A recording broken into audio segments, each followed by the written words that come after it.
guys, and welcome back to another edition of The Love Connection with me, Tosh B, your international matchmaker and relationship consultant. Happy Friday to each and every one of you guys, and a special super duper happy Friday to Nikki Hitchman. This is her topic, and you can submit your topics to me on Instagram and Facebook at The Love Connection Show, and on Twitter at Love Connect TV. Thanks for tuning in, guys. You saw the social media posts, and we are here to address those people who are judging everybody else, and they have no right to when their lives are not perfect, but here they are judging others. So if you are one of them, do not turn the dial, don't click anything else, because we are talking to you. And if you feel judged, then we're talking to you as well, because we're going to give you some tips on how to combat these losers. So you guys ready? So first off, those who live in glass houses shouldn't throw stones. What the hell does that mean? Your life isn't perfect, so therefore you shouldn't judge other people. Or sometimes what you're judging other people for, you yourself are also guilty. So therefore, he without sin casts the first stone. It's along those lines. Don't be judging people when you have your own faults. It's really just that simple. And the next thing is, your judgments of other people actually says more about you than it does about the people that you are judging. Because when you're passing judgment, we get to see your insecurities,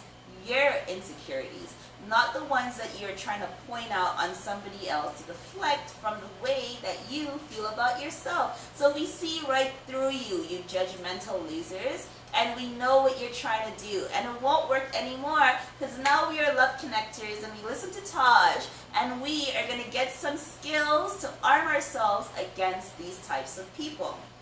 And judging people, it's like, don't you have anything else to do other than to sit down and pre other people's lives?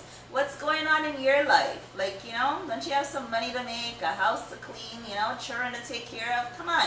This life, guys, is full of so many ups and so many downs. You really wonder where people get the time in their own personal life to sit down and gossip about other people, judge other people, talk about other people. How are you, as an adult, so heavily invested in somebody else's life? We all should be adulting. We all should be busy. We all should be aspiring to be the best versions of ourselves that we possibly can be. And that is impossible while you're sitting around judging others for living their own lives. Go out there and go live yours.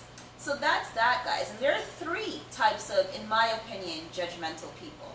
There is the critic, right? They're always criticizing something. They always have something to say about what you do. Then there's the hater. That's number two. They're just straight up hating on you. And they can't take it. They can't stand it. Everything good that you're doing in your life is like an insult to them. So really, their judgment is really hatred masked, right? And then there's the competitor. So they see you as competition. So they're constantly judging everything you do because they see it as, oh my gosh, is she as beautiful as I am? Is he living as good a life as I am? Is his family as great as mine? Is his wife as good as mine? Is her man as good as mine?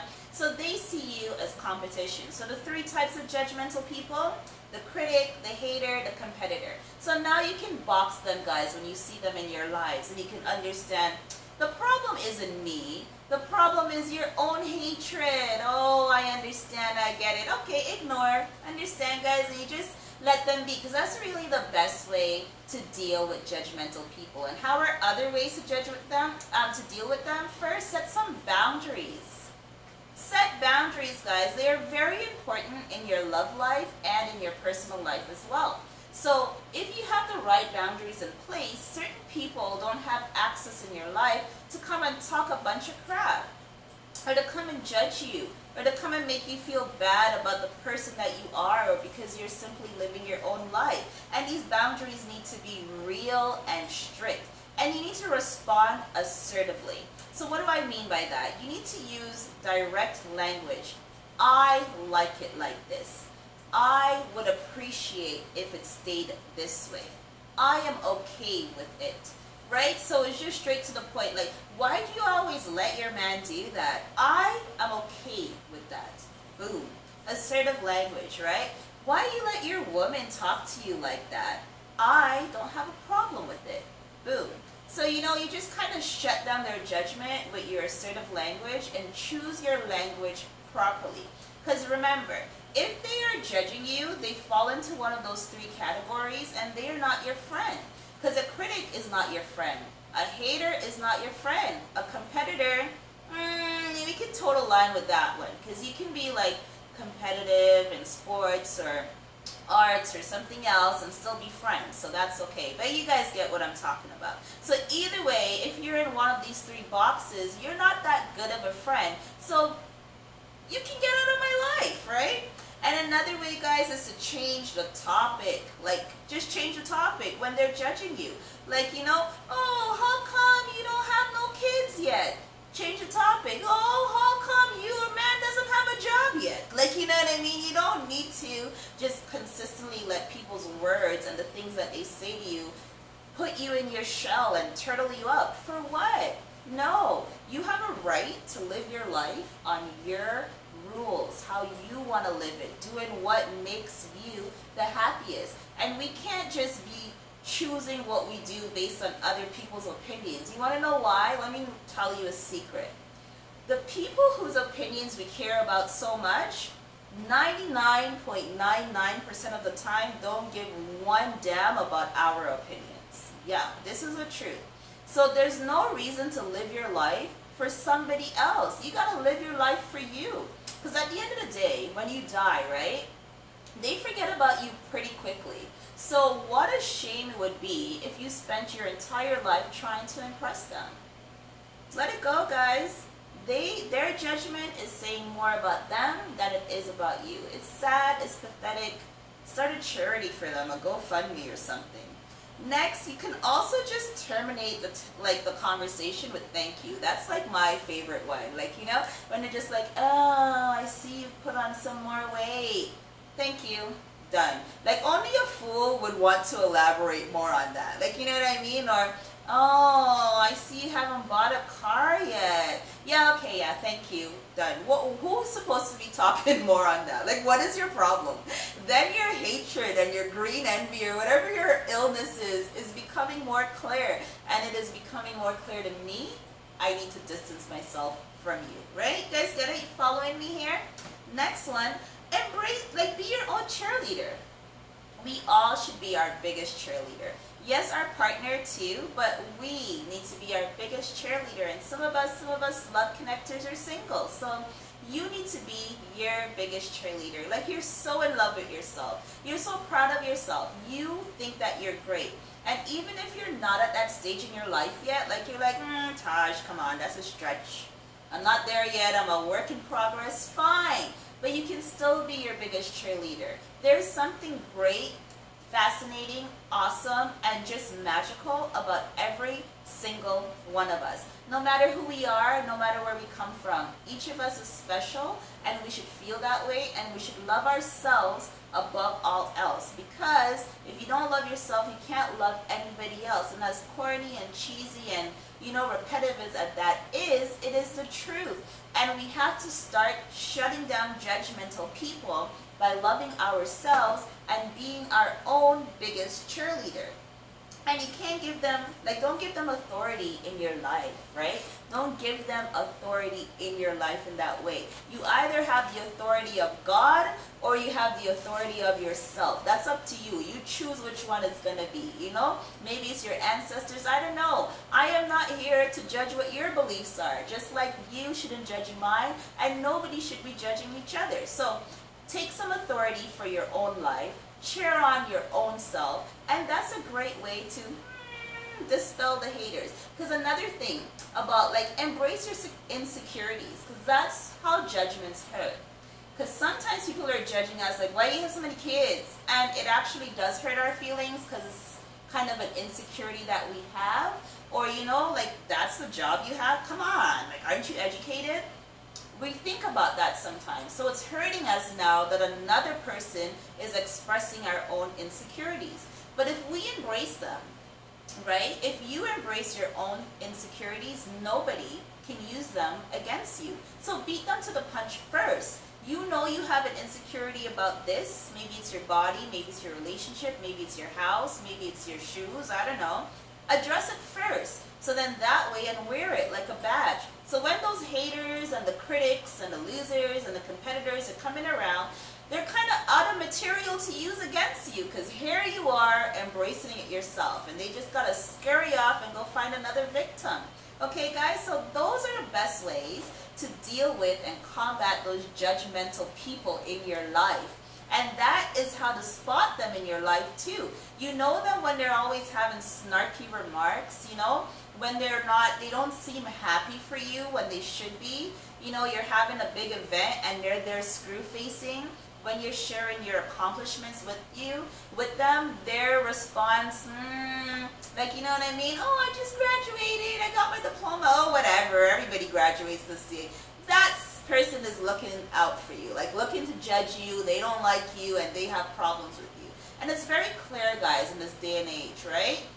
We are all adults. We know what's going on. It's time for you to lift those wool off of your eyes and see people for what they are and treat them accordingly. So if they are a hater, you treat them as such. If they are a competitor, you treat them as such. If they are a critic, you treat them as such. And for all of you who are out there judging and you want to stop, consider this your heyday. Consider this your message. Consider this the last day that you are going to be judging other people, because you don't want it done for yourself. It's sad, it's pathetic, it's desperate, because everybody can see you for what you truly are when you go around doing this. And now that you've watched this episode, you understand that their judgments are really saying a lot more about their own personal insecurities than it does about your own. Alright, guys? So that's it for those judgmental folks and how we put them and keep them in their box. Now it is time, guys, to move on to the segments. Woo-hoo-hoo. What are those, guys? Well, let's start with the first one. As you may recall from last week, and if you don't recall, then after this episode, go back and watch it. I am going to be reading personals. And what are those? If you're looking for love of any sort, you want to date or whatever, maybe you're not ready for marriage, maybe you're just sad and lonely, maybe you're just hoping for someone to speak to, maybe a pen pal, because as you know, we are an international show, so you can get to speak to someone from any corner of the world. Are you ready? So this one is for female to male, and it's written as such. Where are the guys who still love jazz? I like jazz. Who drink wine, who wear sweaters, and take long drives to nowhere for no reason. I'm a quiet dreamer looking for love. Sounded so dreamy. How nice. So, men, if that appeals to you, then you know what to do. Write me and I will give you her number, her email, her social handles, whatever it is, because it's a free-for-all, guys, with the personals. Next, we are going with our Dear Tosh question. What's that? You got a love and relationship issue, you want to talk to me about it, you want some help, then you write to me and I will try my best to answer them. And I answer every single one personally, so don't worry, our producers won't be laughing about your love and relationship issues, you know, while they're having morning coffee. So here we go. If you want me to answer on air, then you write answer on air when you send it in. Dear Tosh, I know my girl is lying about something. I've confronted her and she's still lying. I know the truth because I have the proof, but she won't admit it. I want her to confess. How do I get that? Signed, JR. JR or Junior, I'm not sure because you put the full stop in between. So, alright JR, sorry to hear that. Thanks for writing. So you know she's lying and she won't confess. And you want her to confess. Like, I don't really like how this sounds, but I kind of know what you're talking about. Where they're guilty of something, you know it, but you don't necessarily want to confront them with the, you know, like all the facts, but you just want them to do the right thing and speak to you about it. I get it, and I'm sorry about that, JR. But what you're going to have to do, actually, is stop playing these games with her and confront her with the evidence. If you have evidence and you have the proof, as you say, bring it to her. And depending on the level of disrespect that she's disrespecting you with these lies, confront her in a public place. Like, confront her at the next family gathering, you know, at your child's birthday, whatever. Confront her when the whole family is gathered together. So that way she can't deny it and, like, you know, act like shift the blame and all of that stuff, you know. happy birthday, honey. Here's these pictures. Not to make a joke of your problems, but JR, confront her with the evidence. That's what you're going to have to do. There's no other way around it. And I hope it works out for you in the best way possible. If it does not, and you want to talk some more, write back to me, and we will figure it out. And if you love connectors, have some advice for JR, then you know what to do. Put it in the comments section below. Next, guys, we're going on to the misconnection section. And what's that? You saw someone briefly and you're like, damn, that is my future wife. But you didn't get her number, her information, and then now that she's gone, you can't get her out of your mind. Then you write to me, and I will try my best to find her. And I've already found 2, so there's no reason why I can't find more. So if you have lost love, bank on Tosh to find them for you. So here we go, from Tanzania, and shout out to each and every one of you out there, because we love that we have fans out there. Woo! So I was at, okay, let me just go ahead. I was at Havoc on Selassie Road, which seems to be a club or a bar, and it's HAVOC. So if anybody goes there, any of you fans who live out there, I don't know if you guys are going to be there, send me a pic. You might get a gift from Miss Sigo Boutique, who outfits me, or from PRF Events, who does our sets each and every Friday. So, you were at Havoc on Selassie Road. Ooh, shout out Selassie. Every night, I'm working and I see beautiful girls. Nice girls. Okay, so you work there, nice. This night, last Friday night, was one golden girl. Ooh, wow. Is that a description of her or just the aura? I was working and I couldn't bring talk. Tosh. But I'm a nice boy. Okay, let me do you properly. I was working and I couldn't bring talk, Tosh, but I'm a nice boy. And she would like me, and she's just my type. Okay, I hope she comes back. Tall, wearing red, lightning dress. Ooh, I don't know what that is. And I'm not sure of that description, but okay, so he works there. And this is at Havoc on Selassie Road in Tanzania. And you were there, and you're a golden girl by description or by aura, who knows. But you're also very beautiful. Like, the man was obsessed because he works at this club and he sees beautiful girls every night by his own admission. But you, babe, you stood out. And you were wearing a red lightning dress. And you're tall. So, boo, if you can pay a next visit to this club and speak to the brother who works there. I don't know which brother, but when he sees you, he'll know that Tosh sent you. And if you do, then write back to me so that we can share the good news with our other love connectors, guys. Next one, it's a lover shout out. What's that? You want to shout out your lover and let them know how much they mean to you? Then you send it right here in the love connection. And like I always say, the love isn't real if you haven't been shouted out on this stage before. So this one is for Jamie, from Alex. You're my whole life, and I love you so much. Did you hear that, Jamie?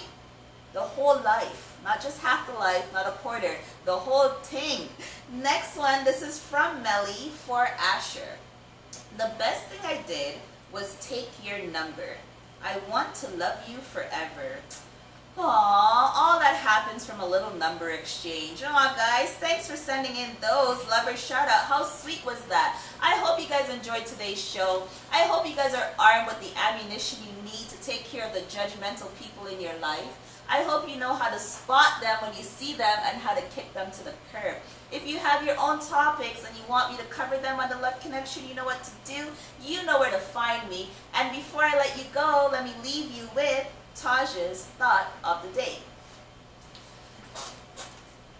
Argue for your limitations and they will be yours. Thanks, guys, and see y'all next week. Toodles. Thanks, Nikki.